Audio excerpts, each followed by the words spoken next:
Hello and welcome to today's demo. Today we'll be showing you how SelectPay interacts and works with the EarlyPay app to give your workforce the ability to access a portion of their earned pay on demand. So we'll start off in the SelectPay environment, and on screen, as you can see, this is a demo company that we've set up on SelectPay, that we've built the integration with EarlyPay. So here you can see your list of employees, and today we're going to go through the process of using EarlyPay with one of our example employees, Sasha. So here you can see Sasha. Sasha is an employee in this demo company. We can see that Sasha is paid monthly, so she is on a payroll that she's paid once a month, and her gross pay during each pay period is £2,500. The important thing about how SelectPay and EarlyPay interact is that whatever data is showing in SelectPay will very simply push across into EarlyPay, which I'm going to show you now. So if I pull up now, this is the EarlyPay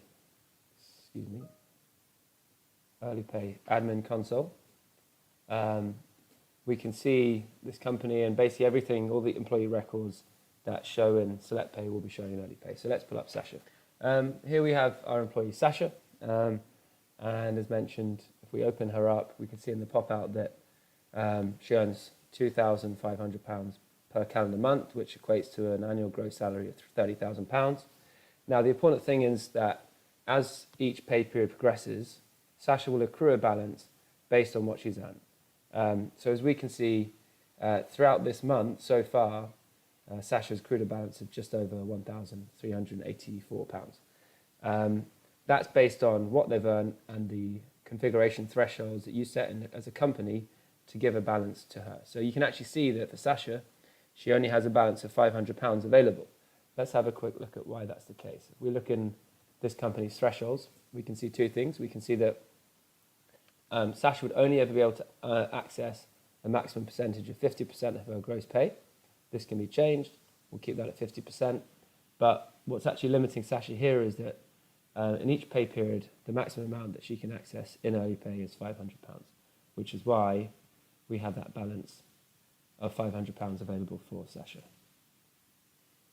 Put that up again.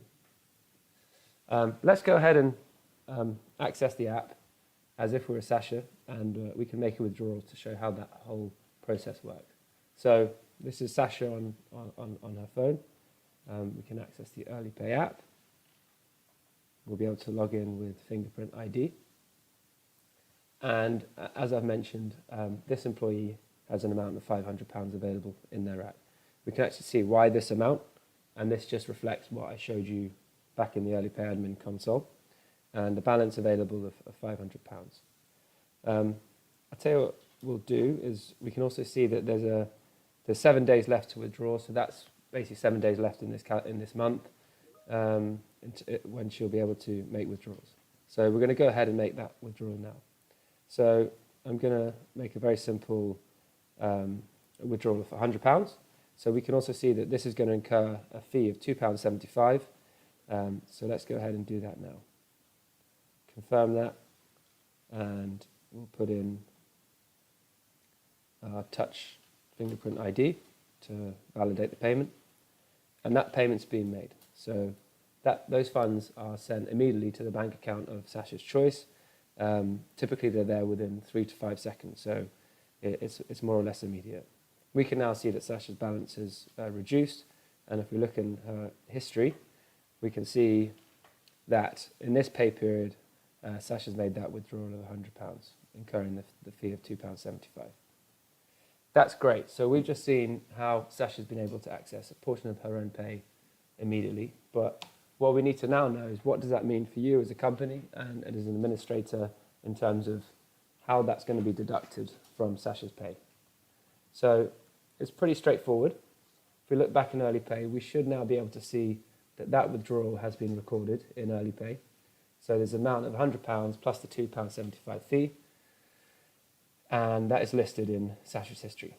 Now, that's fine But what's going to be important is how is that recorded against her pay and deducted from her when you run your next payroll. So if we go back into into SelectPay, we're back in the SelectPay environment now. We can go back to the record for Sasha, and what we'll be able to see is that those advances that she's made, if we run a payroll, they will show as deductions against her record. So if I'm just going to click Run Payroll, as you would ordinarily do at the end of a pay cycle, and if we pull up Sasha's record,